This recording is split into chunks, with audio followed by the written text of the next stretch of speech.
the move, we're on the go, we're on the road again. Come along and share with us the stories of our land. We're gonna drop in on a neighbor and visit with a friend. We're on the move, we're on the go, we're on the road again.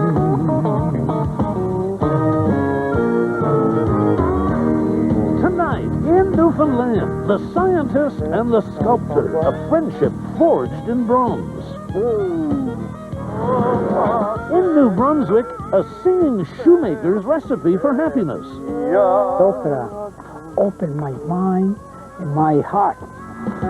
And in Manitoba, we hunt for buried treasure and find it. Thank you very much. Oh, you're welcome, Holly, you're welcome. We're on the move, we're on the go, we're on the road again.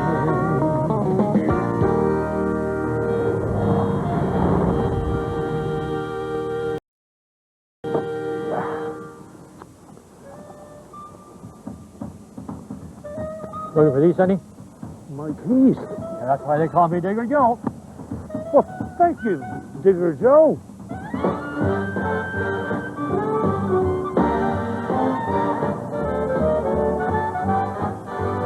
There's a list for last weekend, fellas. Look at it. You got all that stuff for one day? Oh, that's 2 afternoons digging there. If that spoon there, That did you? spoon was there, too, along with these rings, these coins here, just as you see them right here. His real name is Joe Kutcher, but to his buddies and a lot of other people he's helped in Winnipeg, he's Digger Joe. The glasses were in the water, and I happened to pick them out of there and dig them out. They're a good-looking pair. Yeah, but I think we can find the owner to that. When Joe retired 15 years ago, he decided to take up a hobby, treasure hunting. It glitters, but I have my doubts that it's gold.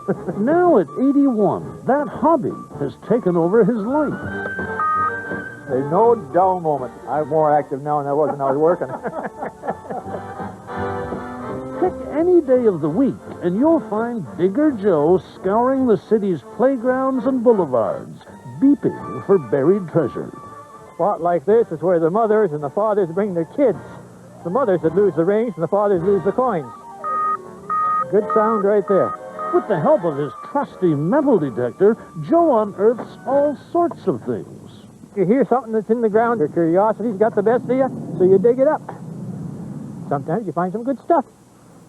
Gold, diamond rings. And if you find treasure, well, so much the better. Lots of times you only find junk. But even if it's a pull tab, well, you got something. 1 million of these gets a child a wheelchair. So that's what we do. So that goes into one side of the goodie bag. Anytime I've gone out, I've never ended up being skunked. I've always get something. Every now and then, that something is something valuable. And whenever Joe digs up treasure like this, that's when the real digging begins. All right, I find a ring. Say a 10-carat gold ring. That ring is no good to me. What am I going to do with it? You can't sell it because you get nothing for it. But if I can find, the person that owns it, and a thank you note or two that you get, like something like these here. You get lots of these, too, well, don't you? not too many, but I get a few. Digger Joe, I just wanted once again to tell you how thankful I am for finding the ring that was most important to me. That's lovely. That's enough for you. You don't want much more than a thank you and seeing the joy in somebody's face? Yeah.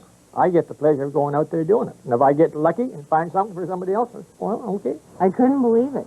He's a rare type of person, I guess. When Holly Peterson lost her school ring, she didn't think she'd ever see it again. She didn't even know she'd lost it at the local park. Luckily, it was one of Joe's regular hunting grounds. Well, I was down in that ground maybe a month or so after that, and I found this ring. But in this ring, it had her initials. It had the school that she was attending. It had the class that she was in, and everything else. So I thought, well, that's not going to be too hard, to find this person. You're a bit of a detective. There's that element, too, isn't there? Well, I try to, you got to be a little bit, to try to find the owners. Thank you very much. Oh, you're welcome, Holly, you're welcome. It was my pleasure to give it to you. Is this an all-consuming kind of passion, Joe? To a certain extent, yes. Once you start in there, it kind of grabs you. And it's an addiction, to a certain extent. You lose track of time when you're out here. Sometimes you end up with a cold shoulder and a hot tongue for supper because you're 2 hours late. Not too often, but once in a while.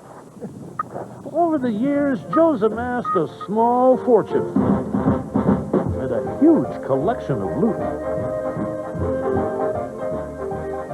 A lot of what he digs up is finders keepers, like his prized 1837 Quebec halfpenny.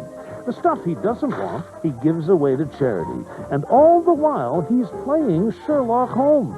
His latest case, to find the owners of 3 rings, including this one. It's embossed sort of raised letters around the stone that's on the ring, professional truck driver. I've asked different people and everything else, nobody seems to know anything at all about these rings. I mean, nobody knew of them at all. You're determined to return the truck driver. I would sure like to return the whole 3 of them back. Joe Kutcher will go to any depth to dig up buried treasure, and if possible, dig up who it belongs to. Whether it's on the beach or the local playground, he just keeps on hunting, never knowing what the next beat will bring. Please. Oh. Porter! Looney!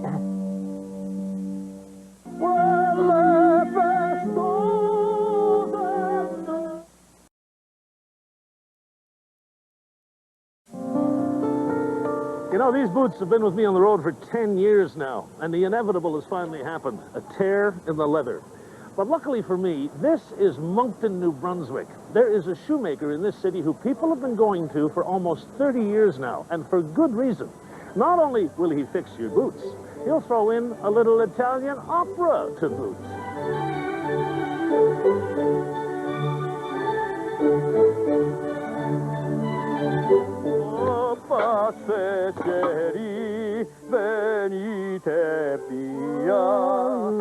Glue and nails can keep a shoe together. Music, especially opera music, does the same thing for the heart and soul of Bruno Carracristy. Well, opera, for me, is very important. Because it opened my mind and my heart, you know. Thank you. I'll Give me all the spirit to keep going.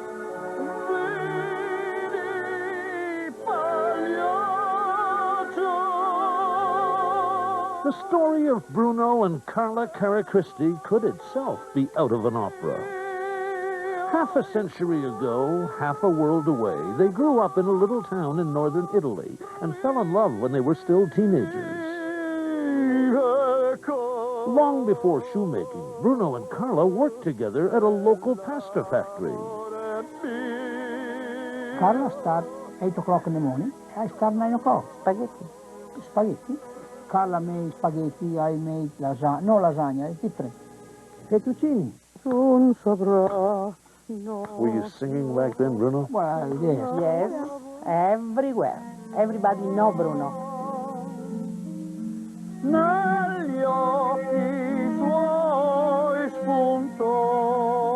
Certainly everybody knew that Bruno could sing. But the manager at the pasta factory believed Bruno had the potential to sing professionally. So he find me the teacher, teach me the music. But I said, no, I don't like the music. Why? He said, no, I like my girlfriend. I like Mary, And Carla. I like Mary.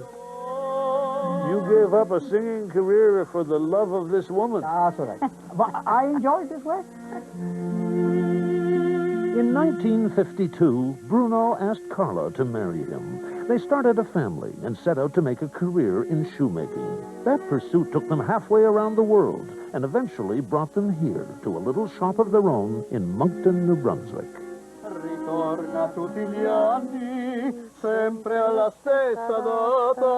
Of course, they brought a little bit of Italy with them, and that's something Bruno and Carla's son, John, who now manages the shop, has just had to get used to.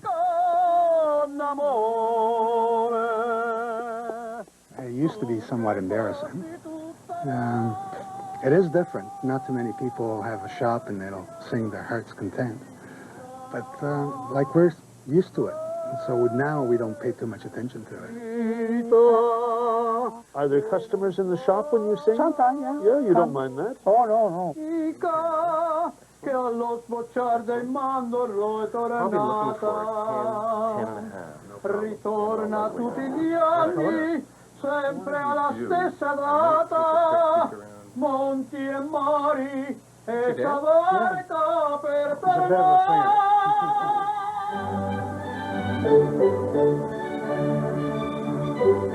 In the 27 years you've been here, how many pairs of shoes have you repaired, Bruno? Oh, thousand. Yeah. Yes, you have nice shoes there, but you need more shoe polish. No way too long because you lose the shoes. Okay, you the same. The Canadian people are very nice to me. Oh boy, nice shoes. Where you come from? From England or Italy? From England. Oh, very nice. Make very good shoes too. Hello, how are you? Hello, gentlemen, how are you? Sometimes I stop, I say, look, you need something to repair. Shoes there. You know, come in my store. Come in my shop, I give you good deals. No problem. Oh, I'm not scared to tell other people, you know, you need something. Okay, see you tomorrow. Okay. The customers tell me, oh, you make nice job, so I'm more happy, you know. Yes, we help you? Wow. Here on the corner. In the corner, no, not quite finished. He's too busy now, and everybody. Well, I can come back. That's no All right, problem. no problem for you. But could I have a song this morning? Oh, sole mio, stai fronte a te. A couple of Bruno's songs Okay, are keep it up up and to you. bright, Thank you very which much. is nice. Yes, sir. Because, as it turns out, most of what he sings is, well, downright depressing. Negli occhi tuoi spuntò. You know what this means? La furtiva lacrima? Lacrima, you know, when a lacrima, I mean a cry. Okay. So the people, when they cry, most the opera, 99% is tragic. Finish, everybody die or whatever. Die, because lost, you know, they had the boyfriend or a girlfriend. So what is the great attraction then? Is that it? Because everybody dies? No, having a beautiful story. The story. Having a beautiful story. Who knows? If he'd taken the advice of the manager at the pasta factory, Bruno Caracristi might have become a professional tenor in Italy. But Bruno fell in love with Carla, took up shoemaking, and moved to Canada. And if this were opera, it would be that rarest of things, a happy opera.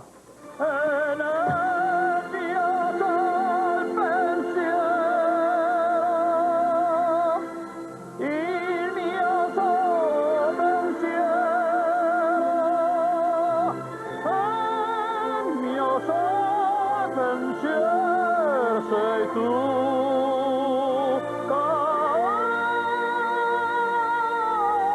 sei tu.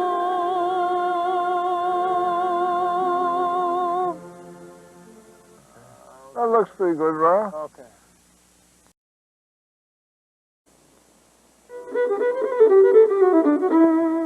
Our next story brings us to Logie Bay, Newfoundland, to meet two men. One who originally came from Montreal, the other who came from across the ocean, from Bulgaria. Theirs is the story of an incredibly strong relationship, a friendship forged in a foundry.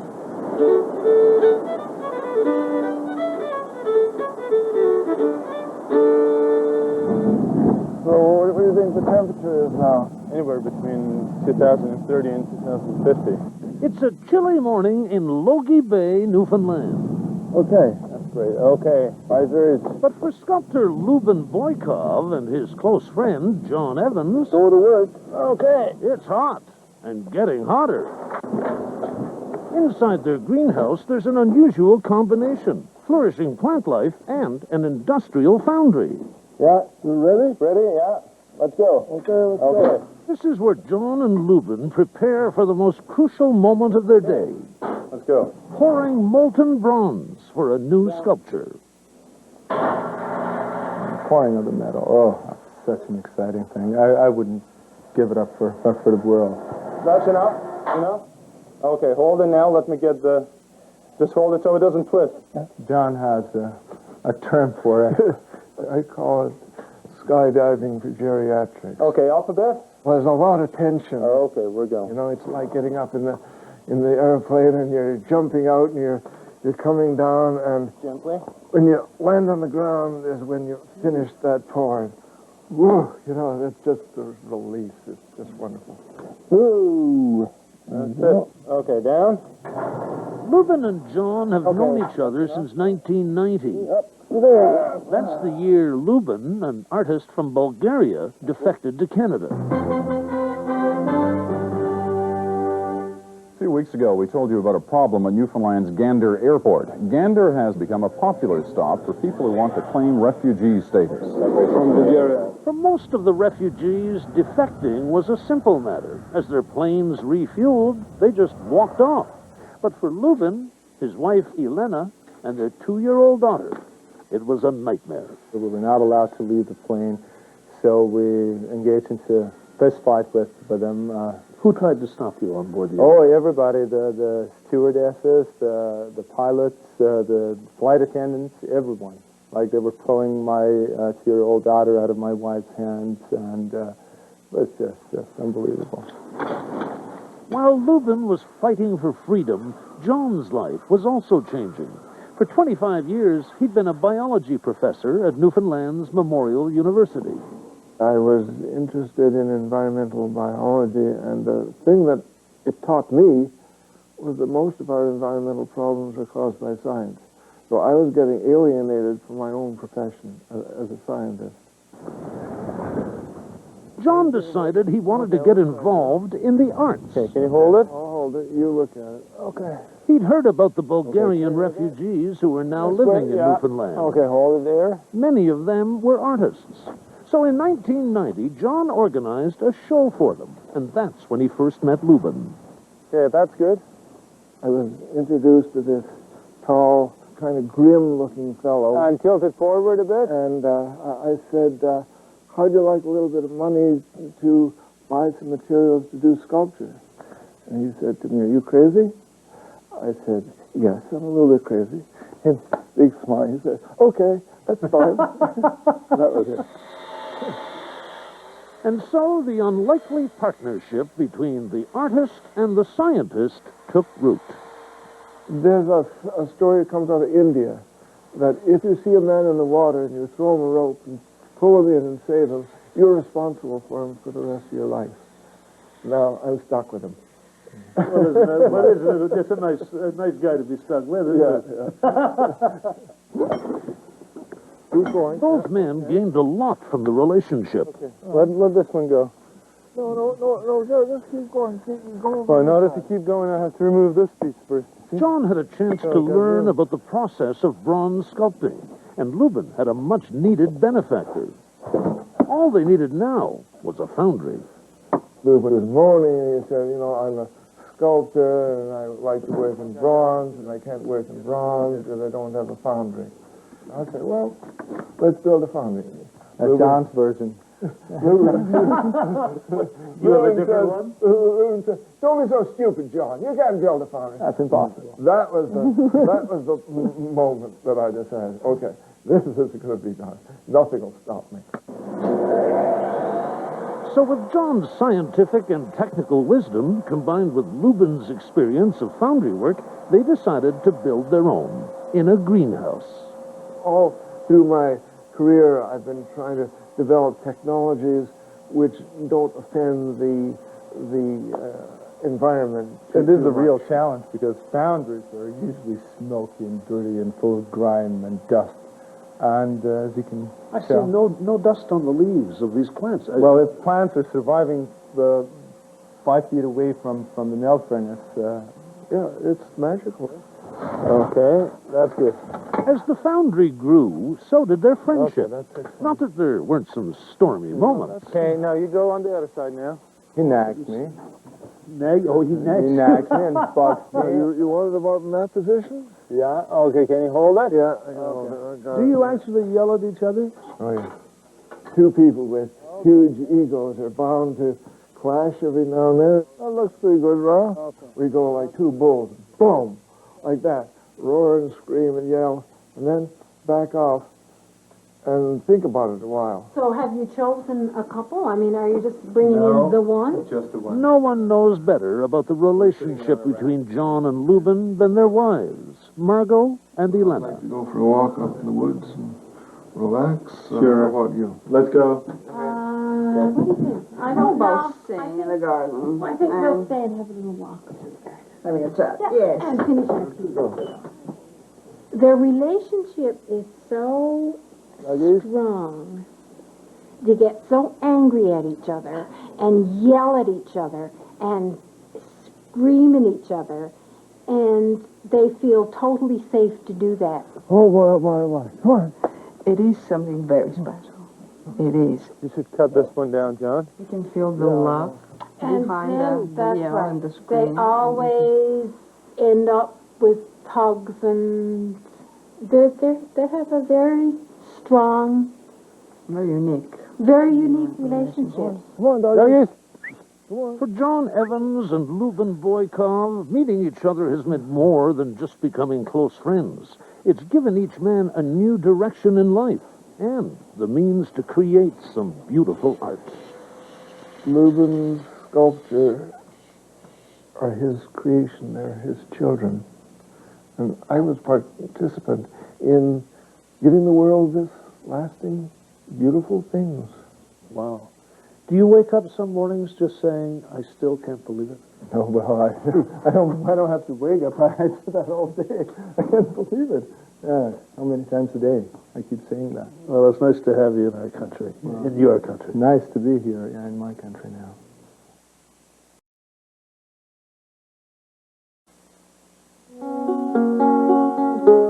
Well, that is our program for another week. Thank you so much for joining us. Next week, I hope you'll travel with us here to Nova Scotia.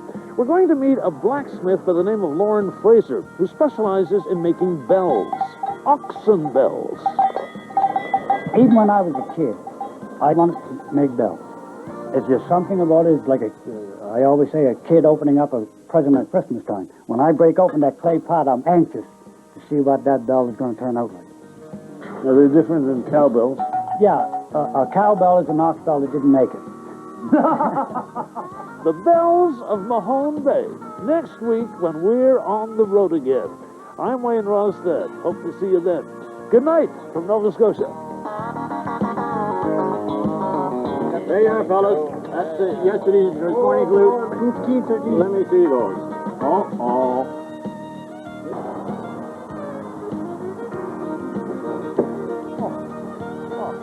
Joe! Hey, Digger Joe!